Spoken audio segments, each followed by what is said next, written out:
So, we have little faith. Yeah.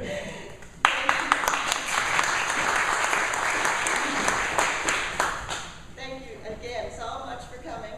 You know, this little venture of the Peppersauce Players is an idea that came to me through some people who come from Calico Rock. Well, they're from off.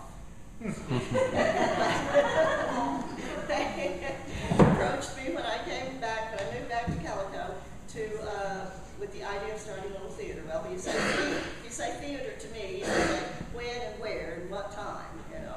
So here we are, Peppersauce Players. We decided to name it Peppersauce Players because what else could you name it? You know, I mean, really. Peppersauce Alley is one of those things that's it's in our history. It's part of our history. Some people go, I don't want to talk about that. But it's there's a lot of funny things that happen on Peppersauce Alley, I've heard. And in some of our future productions, we will deal with some of those happenings in Peppersauce Alley. Yeah, so get ready. Now, this is a nonprofit organization. Very nonprofit at the moment. But thank you. You are helping already just by being here. This is your town, a part of, or at least you're close to this town, or from this town. And this is your theater. We want to have people to reminisce and remember and maybe learn some new things about the history of Calico Rock. The Main Street tour, which we will start shortly, was done last month on Main Street. This was the idea, sort of the brainchild of Stephen Mitchell and Gloria Michoud. It was a grant that the museum got to do this reunion day, or Main Street reunion day. And they asked us, it was actually the first thing we ever did as Peppersauce Players, to participate and to portray people who worked on Main Street, who owned businesses on Main Street back in the day, as they say these days, back in the early 1920s, 30s, 40s. So that's what will be happening. It's a reenactment with a few added touches, a few touches taken away that didn't work so well. But, and also another idea is I wanted to have several musical families appearing yesterday and today, and it's amazing. Such tragedy has happened to some of our musical people in the last weeks and so, that they had to cancel because of family illness or death or whatever. But we had Jana Calviel last night as a solo act. I'd never heard her solo. Beautiful voice, and played guitar and told us a little about her family. Today we have none other than David Sherrill with us. And he's sitting there in the back, and I think maybe I could coax him into coming up.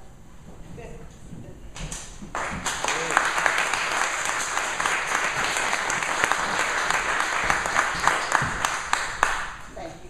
You gonna leave me? Well, I can sit here and sing with you if you want. Well, you're funny.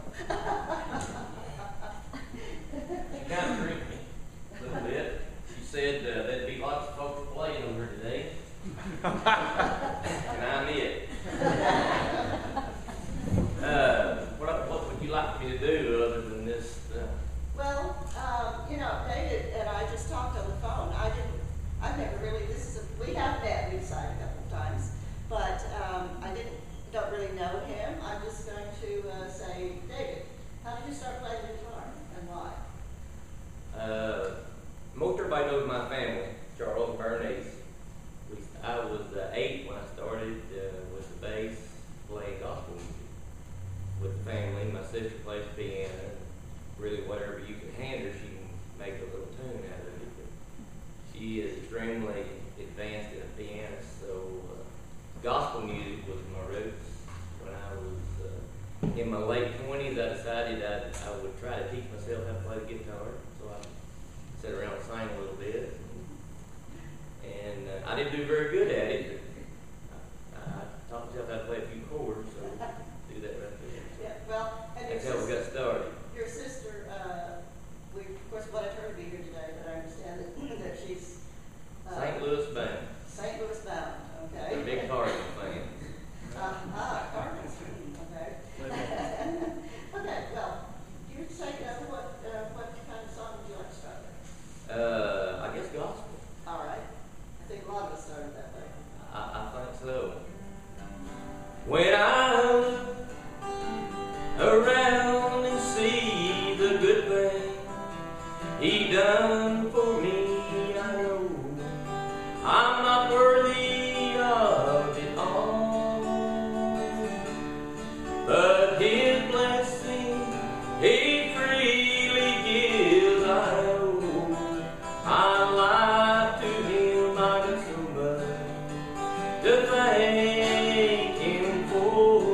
to praise Him for what you see. He means so much to me. And when I think of what He's done and where He brought me from, I was so much to thank Him for. And one day, while on my way, I'll stop, I'll kneel and say thank you for all you've done for me. And one day, I'll reach heaven's shores, oh please, let me kneel once more. I got so much to thank Him for. Now I got so much to thank Him for, so much to praise Him for what you see. He means so much to me. And when I think of what He's done and where He brought me from, I got so much to thank Him for. And when I think of what He's done and where He brought me from, I got so much to thank Him for.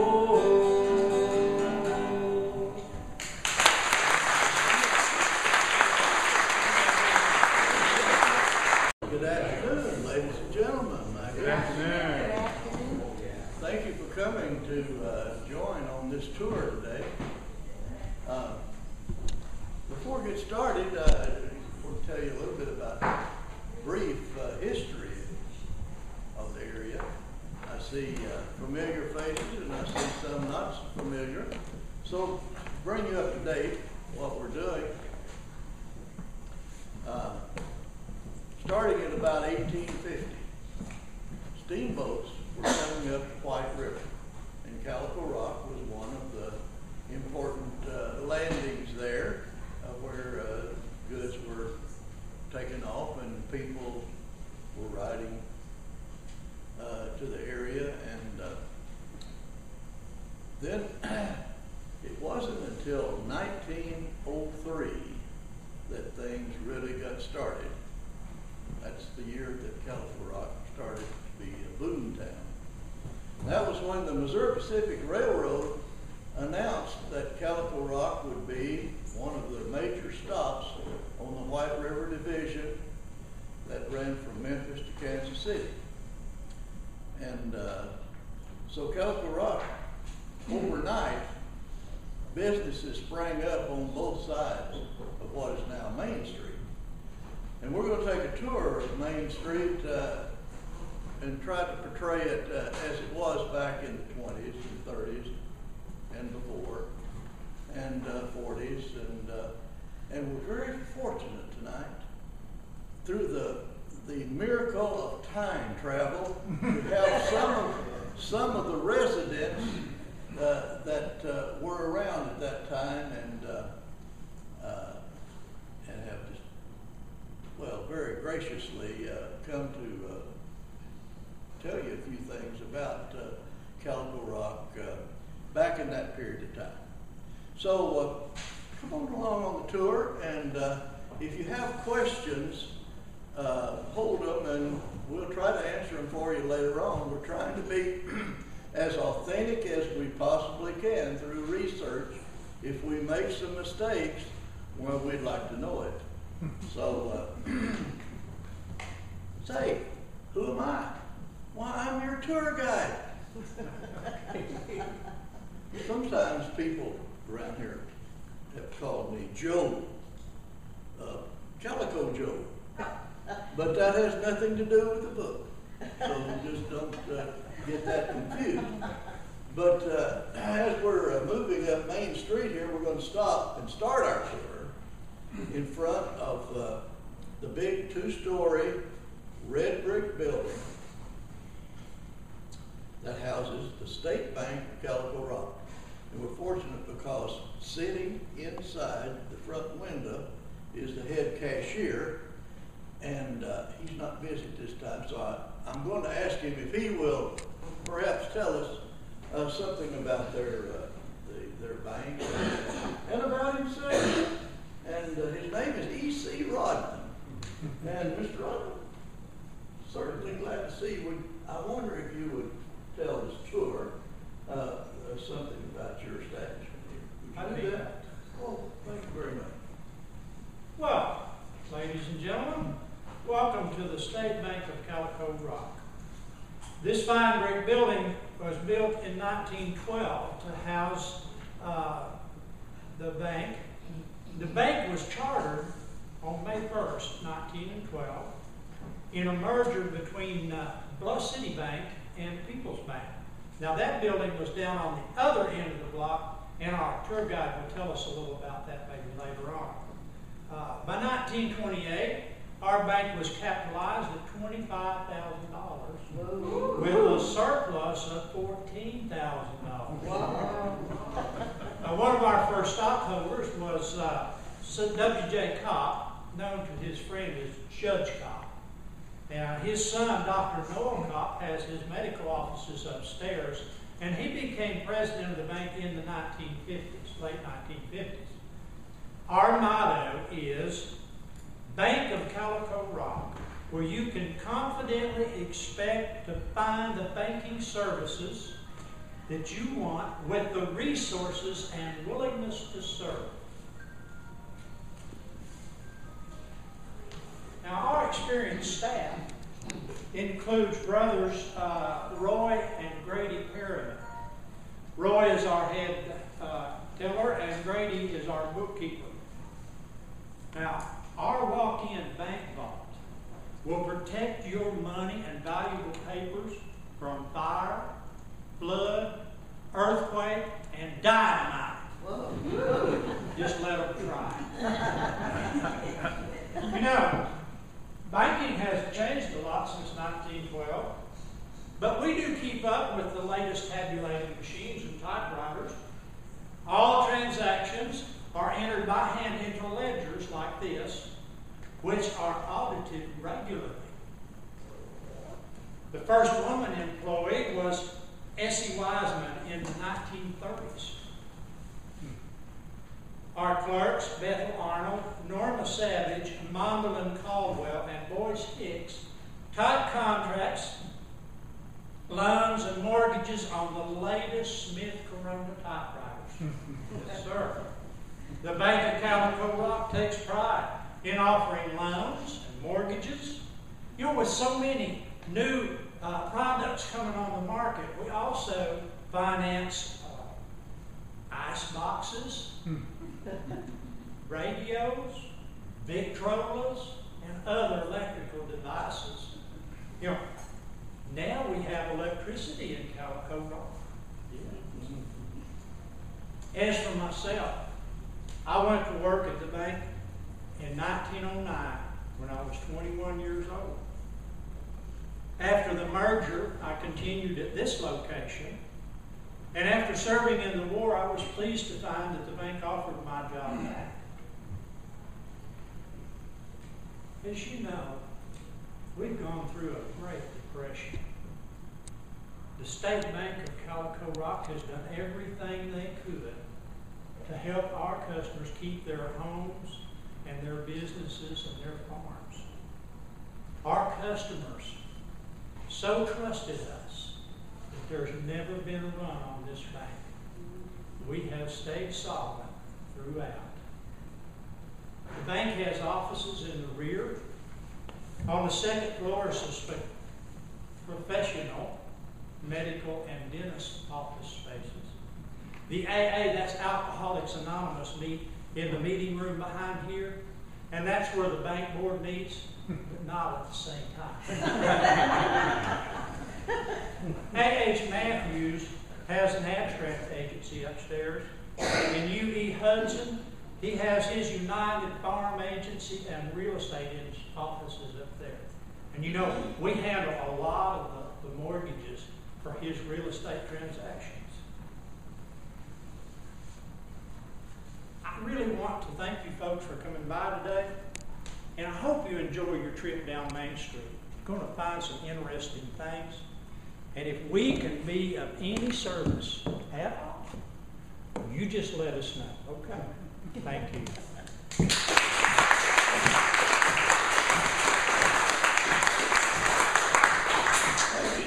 Thank you, Mr. Rodman.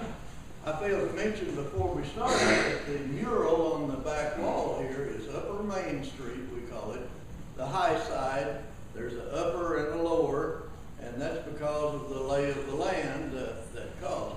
If you'll, sometime in the slides that are put on your screen here, you'll see a time when there was a retaining wall that went right down the center of Main Street.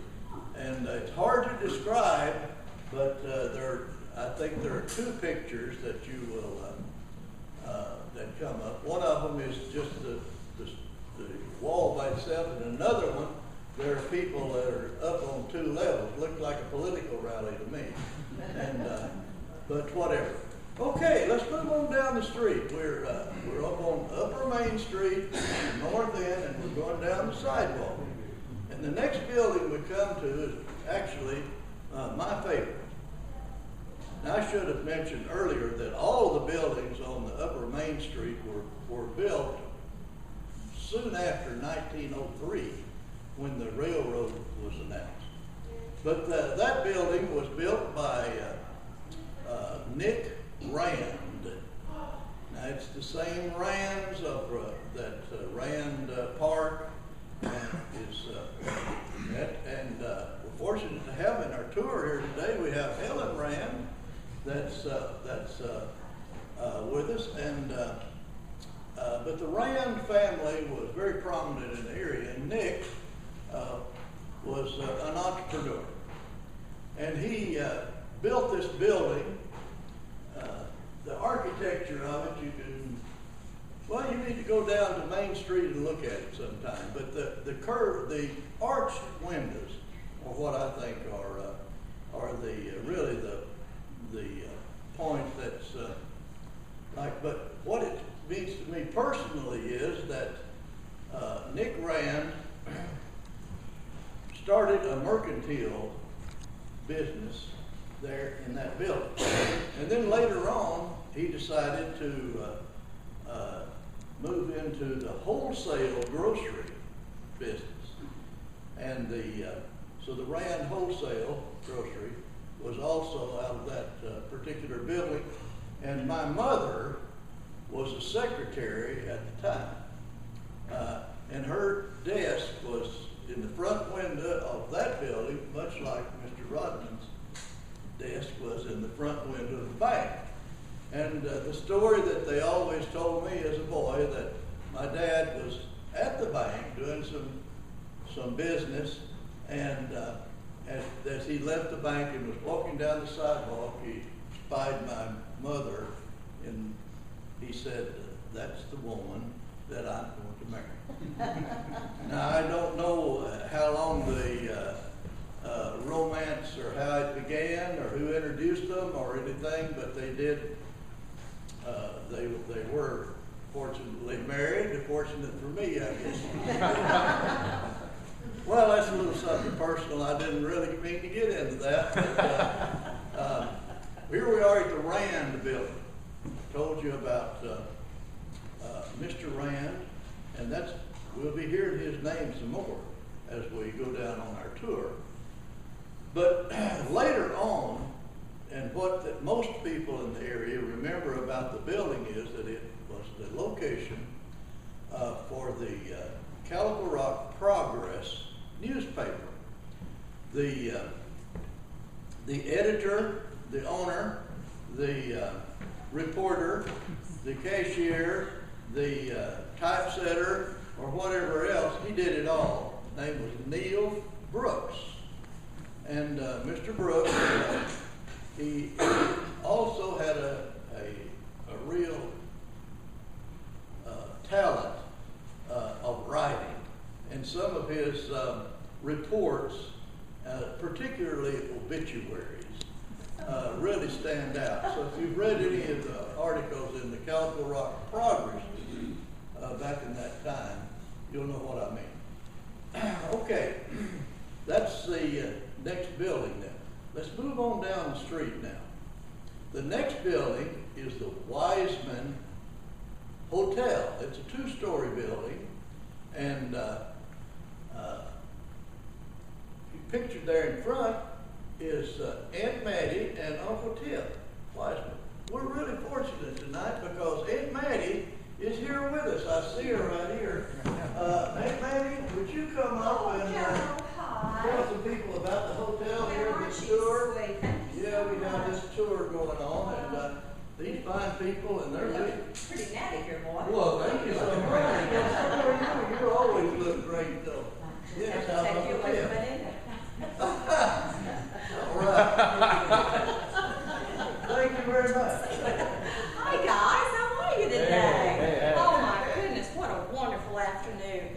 Well, it's so nice to have y'all here on Main Street. We're just so happy that you came out. I am Mattie Wiseman, and my husband Tip Sr. and I do run the Wiseman Hotel. Now, it's the large building that you see back there. Oh, there we are. Hi. We came to this area in about 1912. And Mr. Rand had built this building, and he and his sons had a mercantile business. And he bought a lot of property. He bought property on the lower side of the street, and as well as elsewhere. But he decided that he would do a different business. He went into the wholesale grocery business and provided groceries and things for the rural type grocery stores and mercantile shops. So he and his sons did well with that. Well, we decided that we would rent this building from Ford Estes.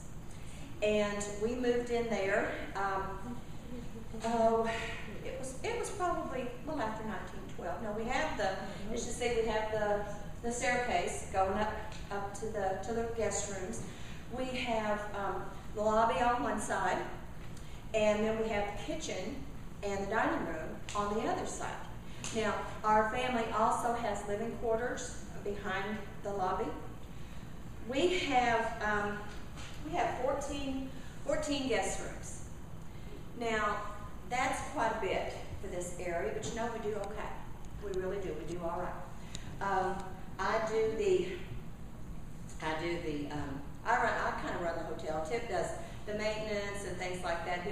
He'll go down to, when the train comes in, he'll go down and greet the people that are going to stay. He'll take their baggage and their luggage, and he'll bring it up to the hotel. He'll help check them in, carry the bags up for them, does, maintenance and whatever needs doing around there. Now, I'm on the other hand. Let me see. I do most of the cooking. Not all. I do most of the cooking. I do most all of the cleaning. I take care of the flowers that are out front on the wall, the little flower bed there. I do all the laundry. Of course, that has to be hung out in the back. When we're able, when we're not able, well, that's a real problem. It still has to be done with 14 rooms and those families that live with us. Now, I also make the doilies for all of the furniture downstairs and upstairs. And in my spare time, I make all the linen by hand. Thank you very much. So, we never get away hardly ever. Well, why would we want to? It's a great place. But we hardly ever get away. But you know what? It's got its rewards. There's a bunch of wonderful people who come and visit us. And would you know it? They must like it because they keep coming back. It's not like, one night, one no Johnny. They come and they say, oh, I loved it here. And they'll tell their friends, and their friends will come. Now, we've got a son, Tip Jr., and he's married to Retha McNeil. And we are so proud to say that union has produced us our beautiful little granddaughter, Peggy. Peggy was here last night. She was so cute. She was all dressed up, just waving at Grandma. Well, they live with us. They live in the quarters with us, and they help run the hotel. And we need quite a bit of help because, like I said, we have 14 rooms. The thing about our rooms is we have a shared bath that's down the hall. But there's something we're awfully proud of at the Wiseman Hotel. We have a flush toilet. Now, there's not too many people in there that can say that about this time, but we have one. Now, Peggy can be a big help. She and her little friends will do lots of playing, and we have a place out back where if you're fortunate enough to have an automobile, we've got covered parking back there, and the girls like to play back there. But Peggy knows that if there's cars back there, she and her little friends are not allowed to play back there. Peggy kind of wins everybody's heart. She's won the heart of one of the railroad workers. And he knows how well our little Peggy likes bananas. So every time he comes to town, nothing will do him, but Peggy has got to have bananas. Now she brings those to me, and I will put together a banana pudding or banana bread, whatever Peggy wants. Usually Peggy gets. Yeah, really. Yeah, really. So let me tell you, we have people come through day trips. They don't stay overnight, but they do come during the day. We have people that work downtown. We have our guests, and we have what you call lunch. We have dinner, and our dinner is spread out across this big dining table in the dining room. And we don't just run around and want to know what everybody has. We just put it out there. Here's a big plate of meat. Here's a big bowl of potatoes. Here's some vegetables, dessert. Always plenty of ice cold sweet tea. So, we do have a rule. We don't have a lot of rules at the Wiseman Hotel, but we have one rule. I have one rule. There is absolutely, positively no alcohol in any shape, form, or fashion. We leave all that kind of thing to Lum Lester across the street. Now, I don't mean to say that. I understand Lum's under the weather, and you probably won't see him in town today, but that's a real shame. You know why? Lum is a great fellow. If you get to meet Lum, you're going to meet a nice friend, but he probably won't be with you today. But perhaps maybe he'll come another time. Well, I guess I've talked your ear off. It's awfully hot, and you people probably want something cold to drink. And look here. Look coming. You got another minute or two. Here comes my friend, Mrs. Hall. Well, hi, Amy. You sweetheart. Look at you. Aren't you? Oh, thank you. You smell good, too. You're just all dressed up. Nice. Well, see you later. Thank you, sweetie. Well, Joe.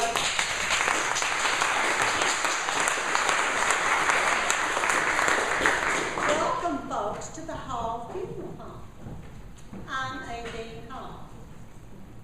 When the Wisemans closed down their hotel, Mr. Denver Roller bought this building. Now, Mr. Roller owns over 30 funeral parlors across Arkansas and Missouri. He established the McClure Funeral Home in this space. In 1947, Mr. Roller decided he wanted to build a petition all the way down the center of the building. Over on the left-hand side, he rented to Jim and Billy Klinkenberg, who opened the family shoe and dry goods store. 2 years later, Mr. Roller asked my husband Lawrence and me if we would manage this as the Hall Funeral Home. That's how it got started. Well, you good folks, I know you're not suffering bereavement at this time, but however, if that should occur, we will be here to service your every need. We have a full line of caskets that can be viewed privately upstairs. Now, downstairs here is our slumber room, where your loved one will be laid out looking their very best. Now, beyond the slumber room is our embalming room, I'm sure you don't want to hear about that, but I must tell you, we have some of the finest and best of equipment. Now about our hearse. We have several vehicles that will transport your deceased loved one to our facility. We always bring them in very discreetly through the back door. Well, we leave that same way when we transport them to their final resting place at Rosemont Cemetery, Spring Creek, or a cemetery of their choice. We even have tents that we can put up if you should like graveside services. Roman Howard, our son Tommy, and a few other men dig all the graves by hand. There used to be an old tradition. All graves had to be dug the morning of the funeral. To leave a grave open overnight might mean someone else might die. However, we dig all of our graves the day before, or at least we try. Our son Tommy loves to tell a story about himself. One day he was down at the bottom of that grave, 6 feet down, smoothing out the soil. Well, he didn't hear any of the other men talking, so he stood up and called out. Well, they didn't hear him because they'd all gone to lunch.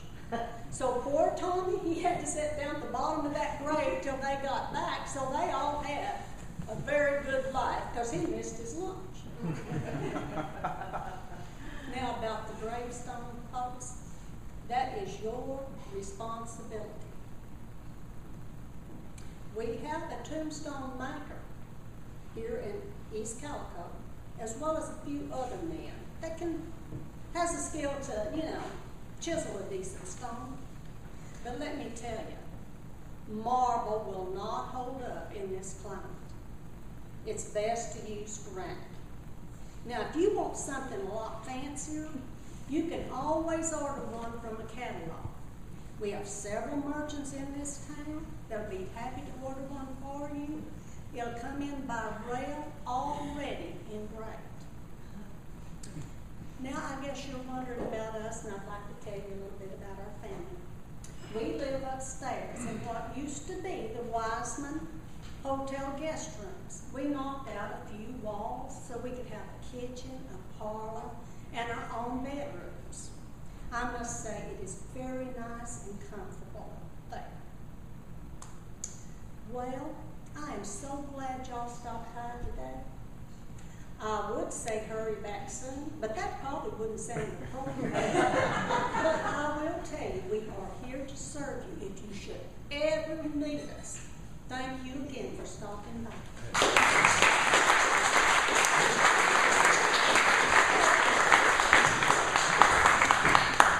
Okay, as we move right on down the street to another building that Nick Rand built, which is on the south side then of the hotel building. Nick built this building as sort of as a warehouse space for his wholesale grocery business. That you remember we've talked about that already. So two enterprising pharmacists from the other end of the county moved here. Well, I'll just let them talk about it. I'll introduce here to one of the pharmacists. This is Mr.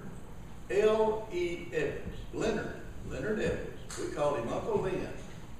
Mr. Evans, would you tell the tour people here about your establishment? Thank you.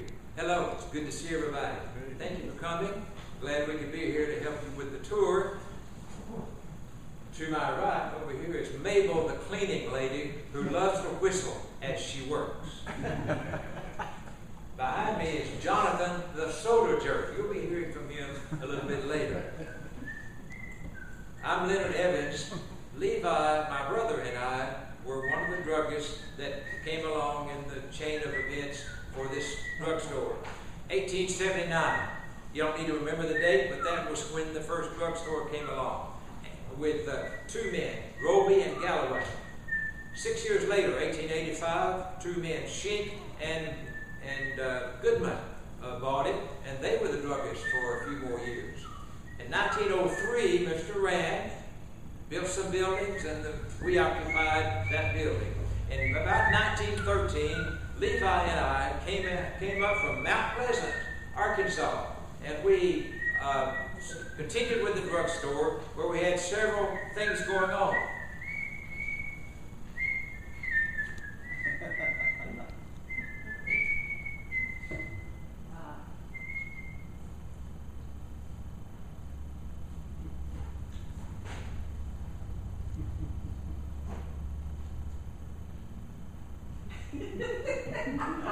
How are you doing? You were whistling the national anthem. Oh. Anyway, one of the things that was a part of the drugstore was the fact that the druggists would mix and concoct their drugs right there. Each local drugstore did its own work, and they mixed and mingled and concocted everything, and soon they were filling prescriptions. Usually in a little glass bottle with a cork. You took that home, and when you emptied it, when you used it all up, you brought the bottle back for a 2 or 3 cent deposit return, or you got your prescription refilled. Among the things that were being dispensed at that time was a product called One Night Brand Itch Ointment. And that carried on even into the administration of Mr. Reed Perryman later. One Night Brand Itch Ointment. There was less scratching in Calico Rock than any other area in the 5-county area.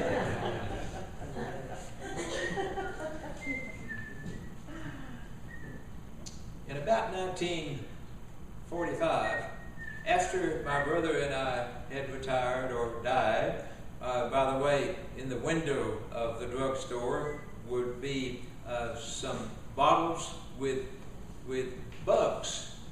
One of the bottles contained a giant centipede. Now, how long they lasted in that, all that formaldehyde or whatever, I don't know. But about 1945, a man named Armstrong and his colleague, a man named Fisher, and a man named Forrest came along the way as well, and they were there until about 1951. In 1951, a young man named Reed Perryman was graduating from pharmacy school in the college over at Clarksville, Arkansas. And he came to Calico Rock. How did he come back home? His father, Ray Perryman, knew that the drugstore was for sale. And he loaned his son the money to buy the drugstore. One problem. Reed Mack was under 21 years of age. Therefore, he could not legally or could not, with great protocol or approval, dispense drugs. The Archer Company in Little Rock, which seemed to be overseeing all this, would not distribute the drugs that he wanted to prescribe or that he wanted to sell. Across the street, down in Lower Main, was the Cheney department store. And Orville Cheney got in touch with the Archer Company and vouched for Reed Perryman and said, if there's ever any problem, I'll take care of it. I'll take care of the debts. Please go ahead and dispense what is needed. And there was never any problem. And soon everything was just fine because Mr. Perryman soon became 21 years of age. By the way, Mr. Orville Cheney later became a state senator and then was revenue commissioner for Governor Orville Forbes during the 50s and the 60s. So that's pretty much the story. You'll hear a little bit more from Jonathan the soldier now. And I've got to get back to work. I've got some prescriptions I've got to take care of.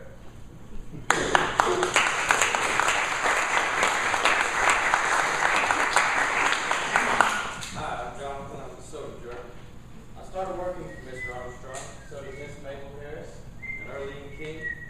It It was so hot in the summer, Mr. Armstrong put a huge exhaust fan on the front door to pull air through. But the planing mill in East Calico threw out huge amounts of sawdust, and it blows dust in here, and that's about the only thing that keeps Miss Mabel busy at night.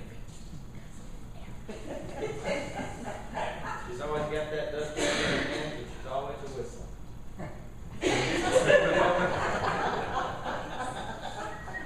Mr. Perryman opened for business at 6 o'clock in the morning to serve the planing mill workers on their way to work. Sometimes they'll stop in for a soft drink or a cigar. By 9:30, Main Street's pretty empty, but Mr. Perryman will sit on the bench sometimes and talk to other store owners.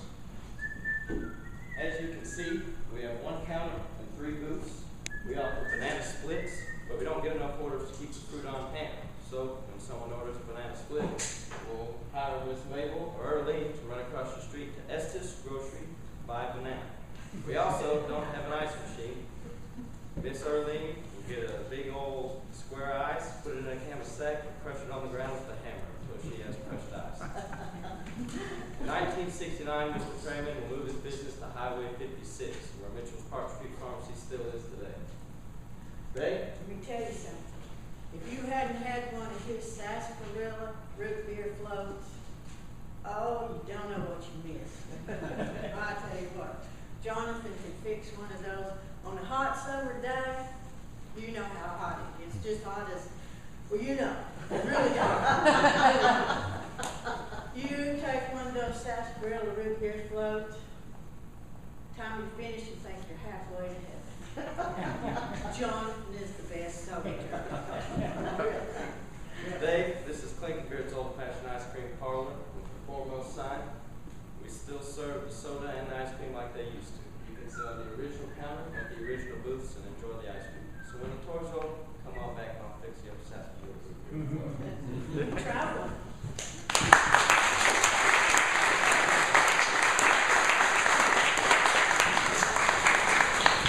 Well, I tell you, I have a real hankering right now for a sarsaparilla root beer float. So I think we'll just kind of interrupt our tour at this time for maybe about 10 minutes. If you want to stand and stretch your legs, or if I took a vote, I would vote that we have our performances in the evening. Instead of the afternoon when summertime when the hot sun's boiling in, but we can't do anything about that now. Okay, we've been down Main Street now, and we've stopped at the drugstore. So now we're going to take a look at the oldest freestanding non-wooden structure in Calico Rock, which was built to house the Bluff City Bank. Now, Mr. Rodman told you something about that because he worked there. That's where he started his banking career. And that building at one time, this is a great picture, I think. At one time, it was a freestanding building. Well, anyway, it's a good picture. I'm glad that we have that. And by the way, if you haven't been to our museum, that's in the next building that I'm going to talk about, be sure and do that sometime. It's open every day except Mondays, closed Mondays. It's open on Sundays in the afternoon.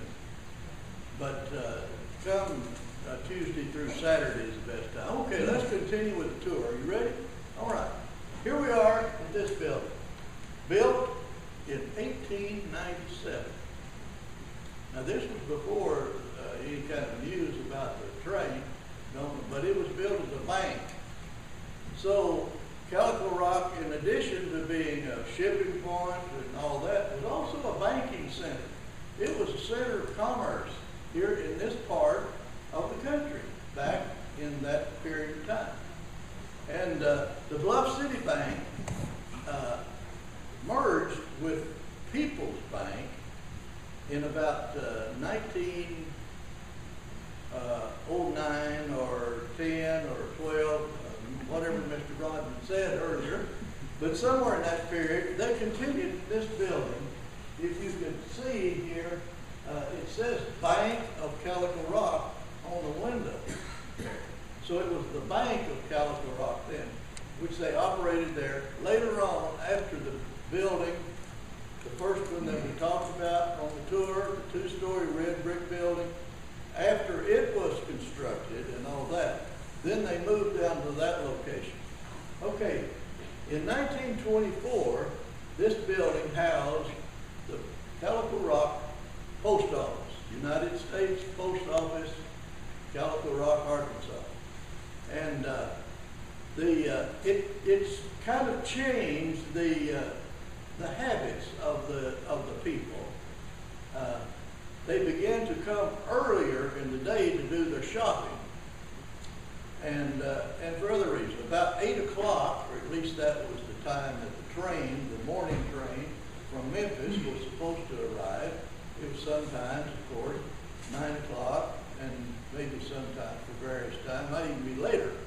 But we'll say most of the time at 8 o'clock. Well, by 7:30, the town was really jumping. There were 50, 75, I would say at times there might even be 100 people that would just be milling around on Main Street. And the whistle would blow, you'd hear the train coming, someone would send them, here comes the train, and the people would all migrate down to around the depot.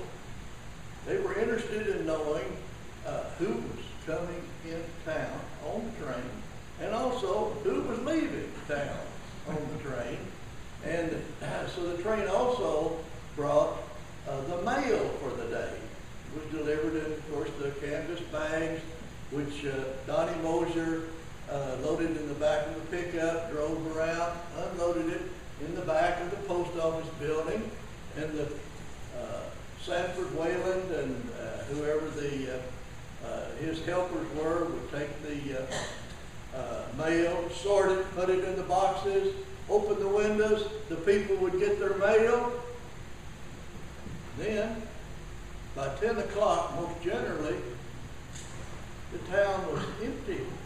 It was gone. People had done their morning duties and left. So, occasionally, there would be someone from out of town or whatever would be, but mostly all the business was transacted except on Saturday. And Ms. Loda's going to tell you more about that later.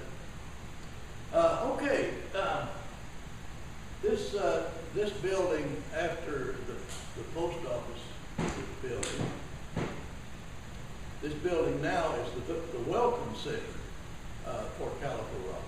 But before that, I recall that there was a pizza parlor in there at one time, and there was an abstract real estate office and other things. So it served for, what is that, that's almost 115 years that building has been in existence. Okay, I'm rambling, but that's what I do. Okay, here's that picture of that rally that I was telling you about. You can barely see that, but there's a retaining wall that goes right down the center of the street. We've got another picture that may come up there, or it may already have, of just the street by itself. Okay, let's move to the next building, which is the last building. Here it's this building right here. I want to say that building was built from, it depends on who you talk to or who writes about it. It was either, but I can say this, it was either built by Nick Rand, who built all the other buildings, or it was built by Walter Rodman. It doesn't make any difference. It was built, and it's still there. It houses now the museum that I just mentioned. But at that period of time,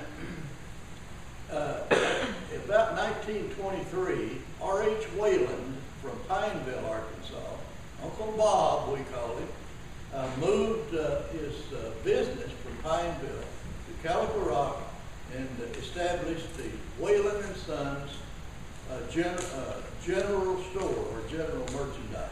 They sold everything, from farm machinery to peanuts and some other groceries and whatever.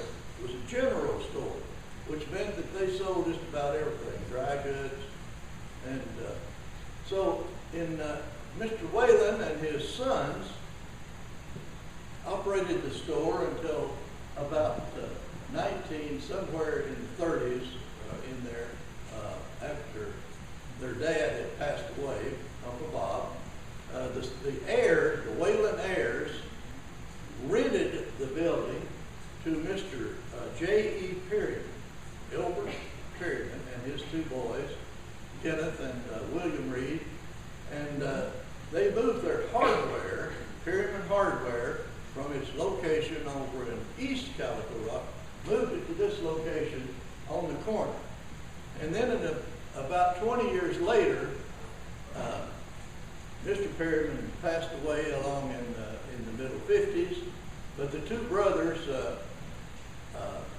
purchased the assets of the Calico Rock Hardware, their competitor across the street, and moved most of their hardware business over there, leaving this building for appliances and TVs and at that time and so forth. Okay, that's going to take us now all the way down Upper Main Street. I don't know if you're aware or not, but every building on Main Street is in the National Registry of Historic Places. But Upper Main Street is much older than Lower Main Street because of a fire that occurred in 1923. I'm going to get someone up here in a little bit to tell you more about that. Okay, we're on Lower Main. Here's that retaining. No, that isn't. Is that it? No. Not the right picture. You'll see it sometime if you look. It's amazing. Okay, let's go across the street right now. What do you say? Let's go across, take a look at Lower Main Street. I'm getting a little hoarse here, so I'm going to get a little bit out of sync here, and I want to introduce you to the guy that has the grocery store directly across the street from the visitor center here, the post office. His name is Marshall Floyd, and we're really fortunate to have him here with us today. Here he comes now. This is Marshall Floyd, and I've got a question for you. I want you to ask something here while I'm open. How are you? Good to see you. Aunt Maggie mentioned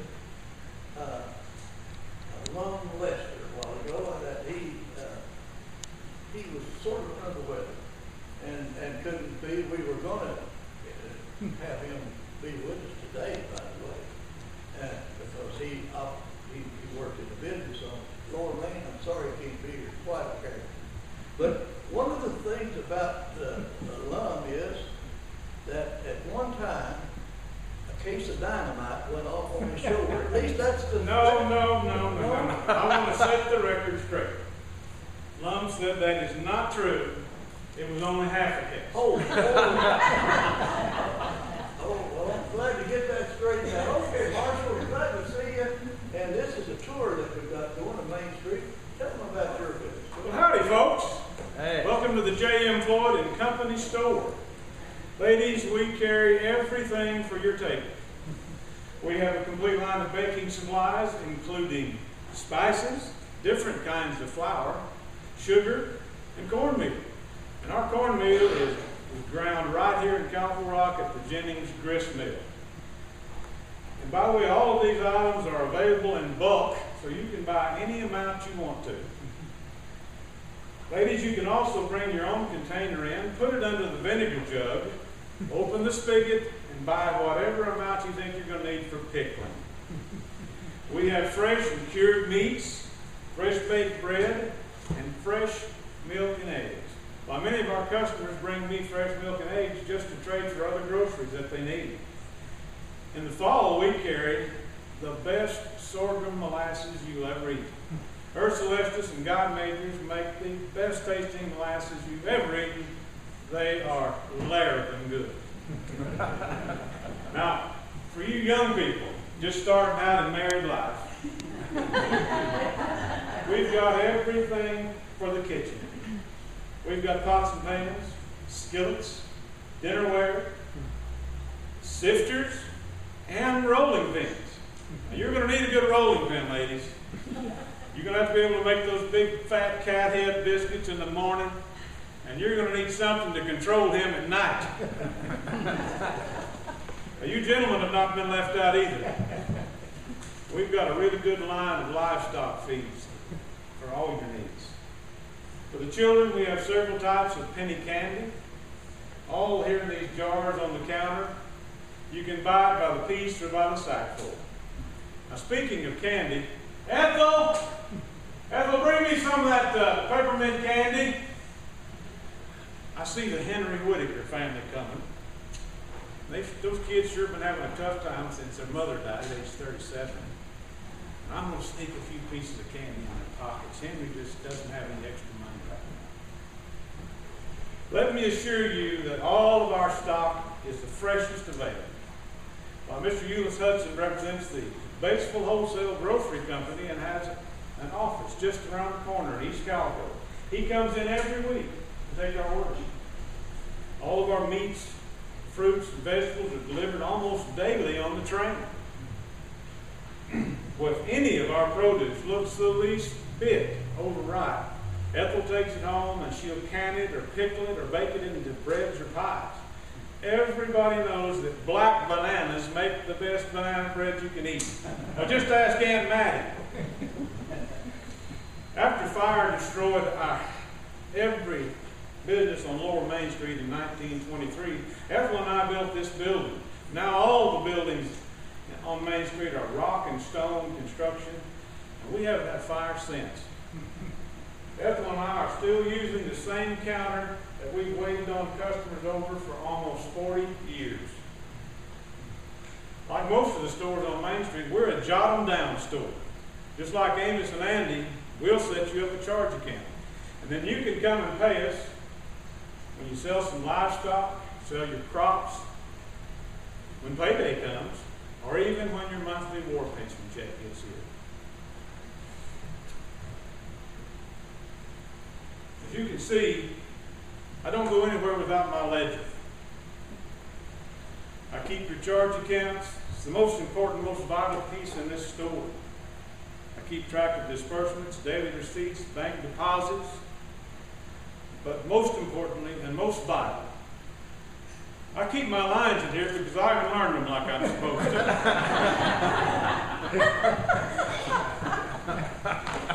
When you come into our store, we're going to help you gather up your groceries.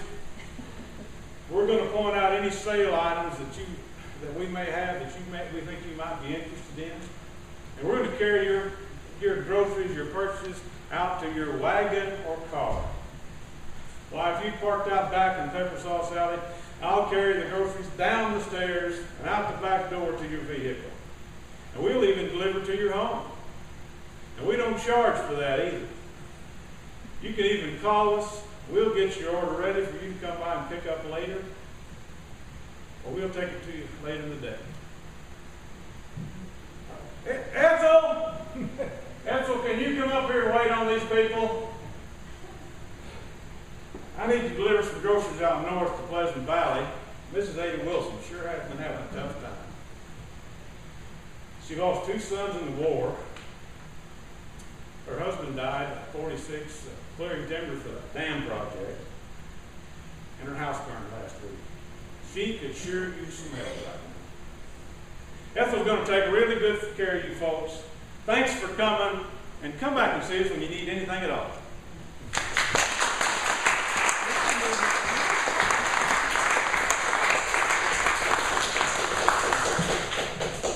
Well, I told you a lot about Nick Rand when we were talking, when we were looking at Upper Main Street Street, we hear more about another entrepreneur, and his name was Joseph Garner, Joe Garner. He moved his family here from Hardy, Arkansas in 1902. One of his daughters, Audra, married Neil Brooks, the publisher of the Calico Robbers newspaper.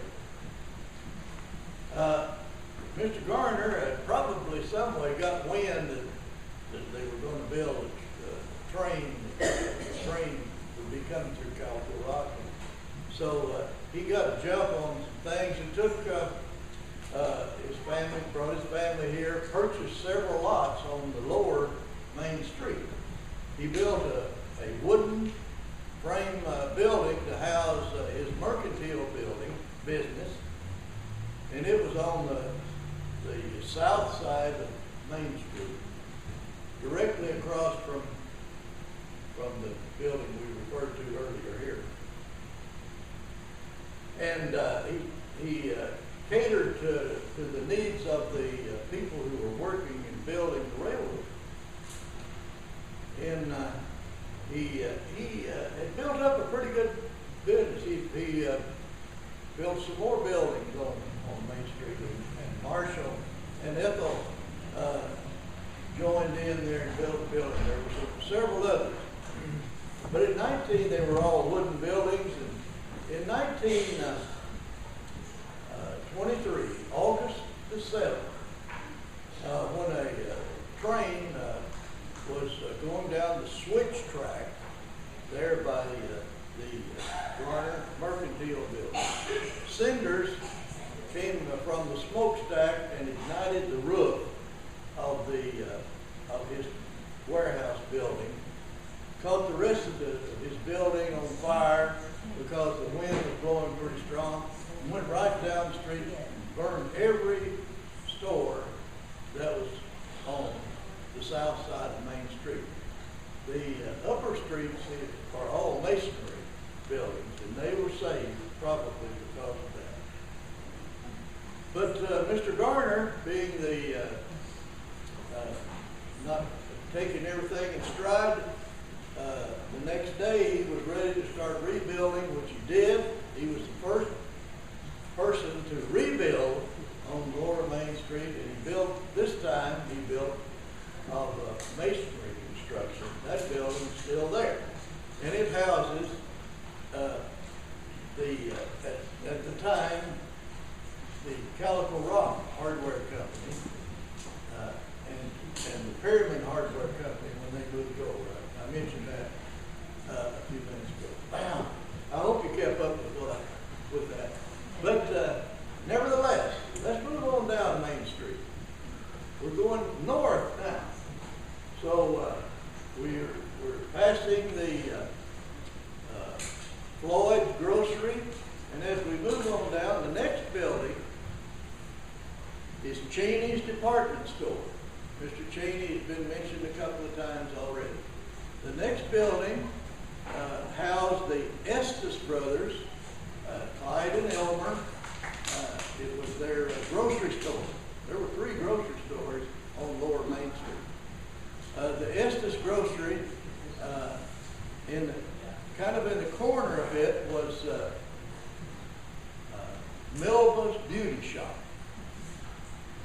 And then the next building was the Home Variety Store, operated by 2 enterprising young. Here comes one of them right now. I think she's fixing to open a building here. This is Mrs. Loda Perryman. How are you? Nice to see you today. Say, we're having a tour going to Lower Main Street. Tell these people about your business. I'll be glad to. Well, we're so glad you stopped by the Home Variety Store to see us. My name is Loda Perryman. You may have met my husband on the State Bank of Calico Rock. Grady Perryman. He's the bookkeeper there. His brother Roy is a teller. He'd get a few things out and set up for my customers while we're talking. Esther and I decided a few years ago that we wanted a store that was just particularly for us women. Well, there is Chinese department store 2 doors down. They have clothing and a few yard goods and notions. They are the only place in town that sells shoes. They even have a cobbler's shop. No doubt about it, Orville Cheney runs a fine business. Down in the basement, Bill Wingard can take your picture and he'll have it back to you in no time. He does develop his own thing. Well, just listen to me. Here I am going on about another store instead of mine. But that's the way it is with us folks here on Main Street. We're all friends and we do what we can to help each other out. Well, as I started to say, Esther and I wanted a store particularly for us women. Up here in front, we have our sewing supplies. We have needles, every color of thread you can possibly think of. We have lace and bric-a-brac, zippers, and a lovely selection of buttons, including those mussel shell buttons. Did you know that people used to go down to the White River and collect the mussel shells and ship them off to the factories to be made into the buttons? Oh, and we have lovely, lovely costume jewelry.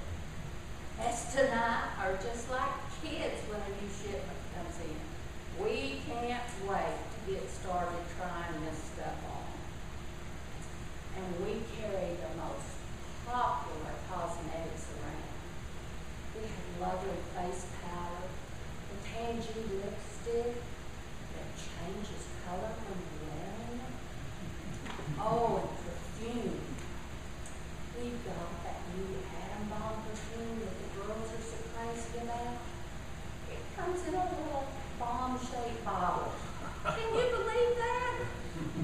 But it does smell pretty good.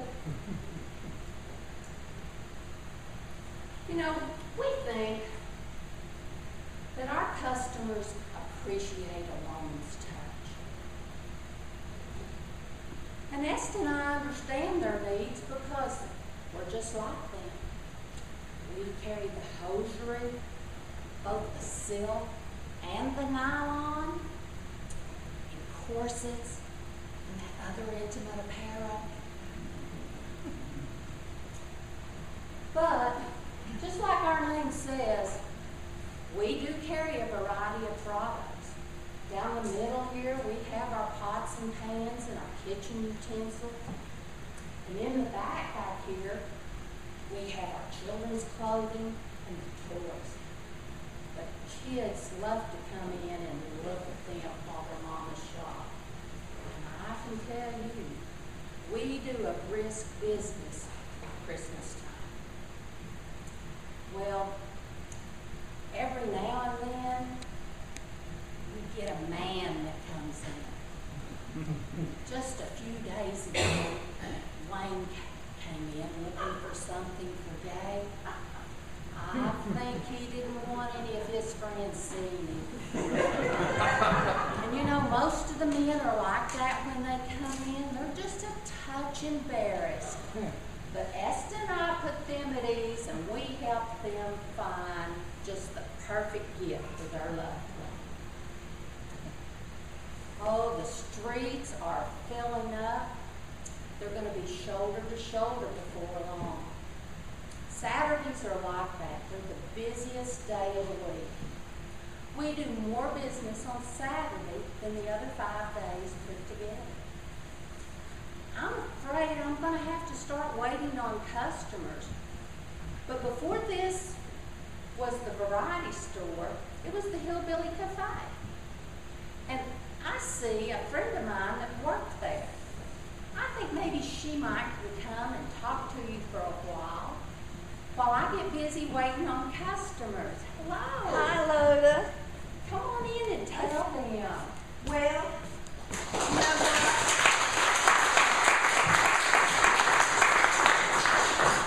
I'm supposed to tell you all about the cafe, but we've been listening to that man that was singing up here earlier. And I have a friend here with me, my friend Marion Spear from Mountain View. And she and I are going to sing a song for you. We've just been dying to sing a song for you.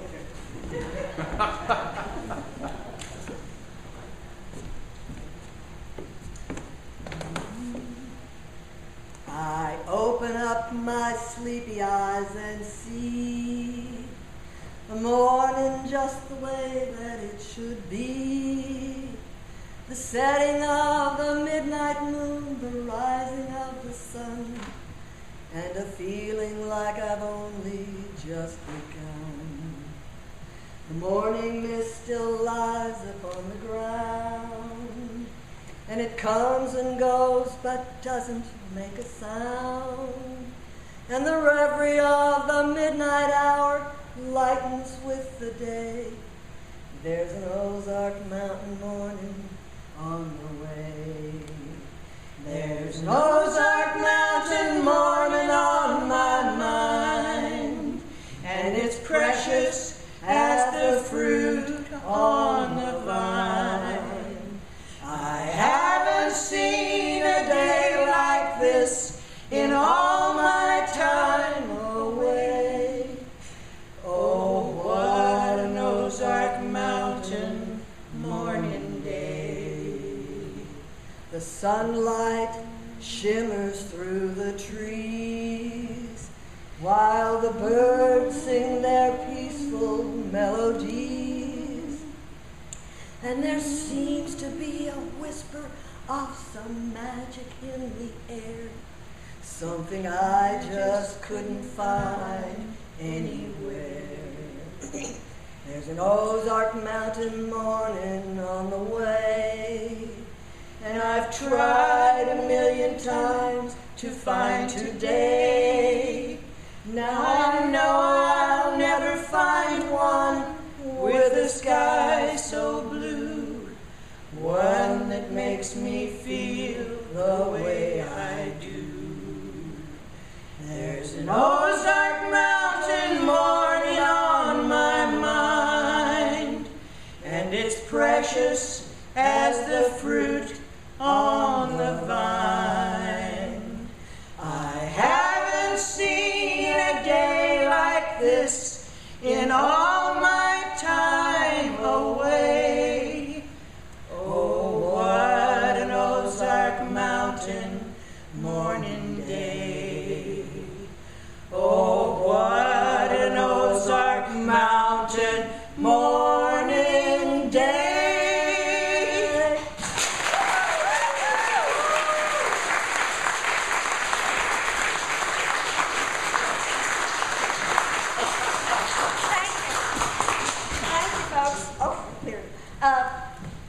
Welcome. Come on in here. I know Loda's busy getting ready for the big Saturday crowd, so I'll tell you all about the cafe. Come on in. Come on in. What can I do for you all today? Now, our food is served fast and hot off the grill.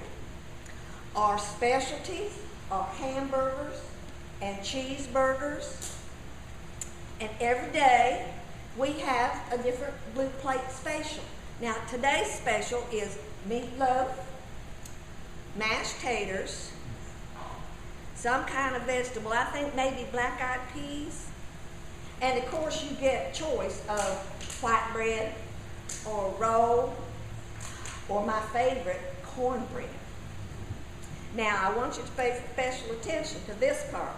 Every single blue plate special comes with gravy. And for those of you who are particular about your food, and I'm sure there's probably a few of you here, I want to tell you, and you'll be happy to know, that we use divided plates. So your peas are going to want to wander into your taters, and the gravy's going to stay right where you want it to. Now, yeah, And our prices usually range either a nickel or a dime. Makes making change a snack. Now, if you all excuse me just a minute, I've got something I've got to do, and then I'll be right back.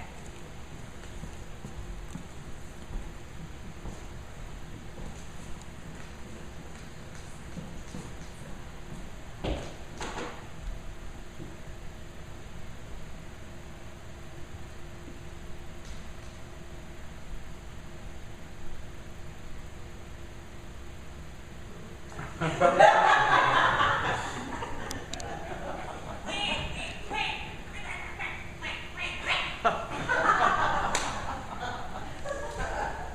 I get sidetracked. I just can't resist when I get a chance to do it. Didn't you like to do that when you were a little kid camping out in the backyard with a sheet and a light and your little brother and your pet duck? That was just more fun.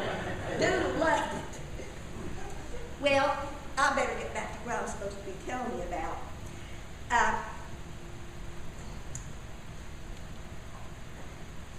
I started to talk about desserts and I got carried away back there. But Miss Essie and her husband Ernest Wiseman, they run this place, and they opened up back in 1926. And his mom and daddy, they run the hotel up there across the street, that great big one there behind that old tree. That's their place. But I'm getting off track again. I'm supposed to be talking about dessert. And Miss Essie makes the best pies you ever ate. And there ain't nothing any better than a piece of one of Miss Essie's pies. Unless it's a piece of Miss Essie's pie with a great big scoop of vanilla ice cream plopped down right on top of it. It makes my mouth water just talking about it. Now, the Wisemans, they looked all around everywhere to try to find the best tasting ice cream cones. And they had to go all the way up to Springfield, Missouri to find them. Can you imagine all that far away? And they have them brought in on the freight train nearly every day. And our ice cream comes in on the freight train too, but I don't know where from. But they put it in these big round 5-gallon metal cans with metal lids on it, and they put it down in the middle of a big old tote sack, canvas tote sack. And then they pack it plumb full of dry ice, and that's how they ship it over here. And we got a great big freezer in the back room. And we get our ice from the electric power and ice plant over in East Calico. So our ice cream never gets runny. Now, we do have another train that comes through here, but it isn't a freight train, it's a passenger train. And it starts off west of here in Carter, and it comes over here and it stops in Calico Rock, just right down the street there in front of the river, by the bridge. And some folks get off and some other folks get on, and then it goes on over to Batesville, over east of here, and it stays there till late afternoon, and then folks get on over there and they come back to here, and some of them get off and some others get on, and they go right back over to Carter where the train spends the night, and then it starts out all over again the next day. Well, I get sidetracked again, but I know what I want to tell you. I want to tell you, if you like music, we got a jukebox back here. But if you're going to play the jukebox, you have to at least buy a coat. And the rule is no dancing. But now these young folks today don't pay any attention. They go right on ahead and dance anyway. What are you going to do? And look at this. Look at this. We got our own soda fountain too.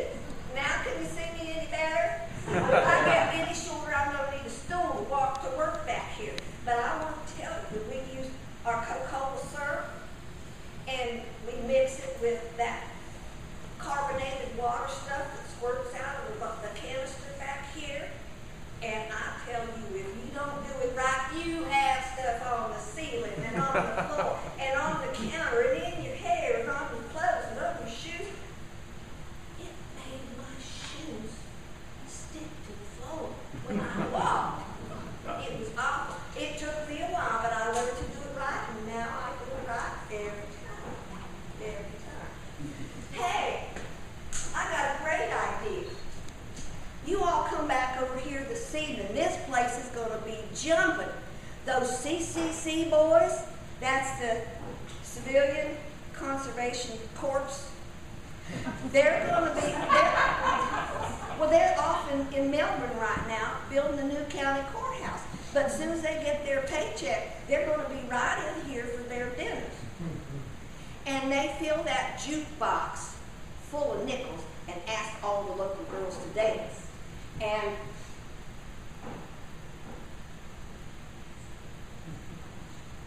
some of their romances are getting kind of serious. But don't you tell anyone I said a word, or no one will tell me another secret for the rest of my life. What? Okay. I'm sorry, folks. I've got some paying customers I've got to attend to. So, why don't you all go ahead and look around town, do some shopping, maybe go to a picture show, and then you come back over here this evening, and I'll save a special table for you. Okay? It's awful nice talking to you. You all come back now. Don't forget. Bye-bye. All right. And you, man? A hammer? You want to be. Well, while she's taking the orders here, I want to tell you that we're really happy that you took this little trip down memory lane with us, and remind you again that what you've heard tonight is authentic as much as we can make it. And so we're going to stop our tour at this point because Lum Lester, well, he got sick. You heard that earlier. And we'll start there again on our next phase 2 of visit to historic Calico Rock sometime out there in the future. So again, I want to thank all of you for coming. If we can get our Peppersauce players back up here, maybe we can give them a. So you think we're done? No, I still have something to say. No. No. No, we're not done. Excuse me. You just saw it. I'll leave. Okay. You see this lady here? She's the boss. You see this lady here? She's the boss. She's the one that put all the work into this. Well, most of the work into this. And we wanted to say thank you.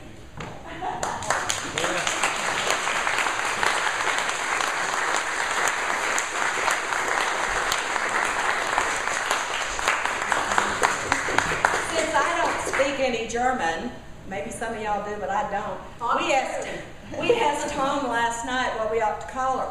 He said we need to call her the Oberchef, which means big boss. Thank you guys. Thank you guys. Ausgezeichnet. Okay. Now, I just want to say 2 words. Thank you, but maybe 2 more words. Thank you for being here. Just wanted to say that all of the concessions that were sold will go right back into our productions, into costumes, and all this wonderful makeup that we've all melted away. What else was I supposed to say, Nikki? About the membership forms right. We talked about membership. Nikki will be there with membership forms for anybody who wants one. And Future productions. future productions, yes, we'll be hitting the road, hitting the ground. Maybe the road too. Hitting the ground when we come back in the fall. We'll take a little break for the summer because I'm going to Canada for 2 months. And we'll come back and we'll try to then get our student workshop started. I want to undying love. They've worked really hard and they've grown so much in their parts. It's really quite amazing. And I wanted to say, what did I want to say? Oh, I want to thank Nikki, for instance, for doing the concessions. She got everything together. I didn't even have to think about it.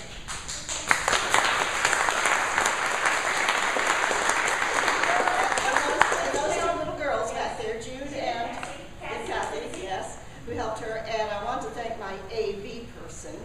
When she said, "Would you like me to be your AV person?" I said, "What's an AV person?" I said, "Sure, what is it?" Audio visual person. That's Kimberly Williamson.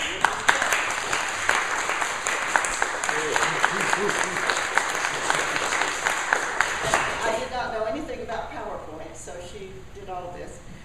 Thank you, Charles, and thank you for filming today. There will be a copy of this for anyone who would like to have it for a minimal price to remember this monumental occasion by. And again, I want to thank Mr. Rodman. Take that off. Yeah. Miss Daddy Wiseman. Miss Sadie Hall. Marlene. She's Marlene Mabel. Dr. Tom Campbell. Leonard Evans. He looks so much like Dr. Campbell. Jonathan Trotter. Jonathan Soda Jerk. Jane Marshall Floyd.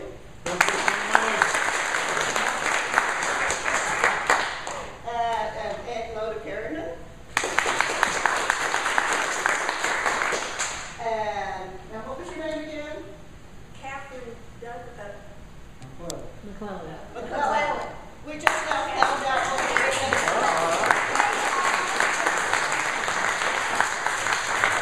and Dr. Reed Perry.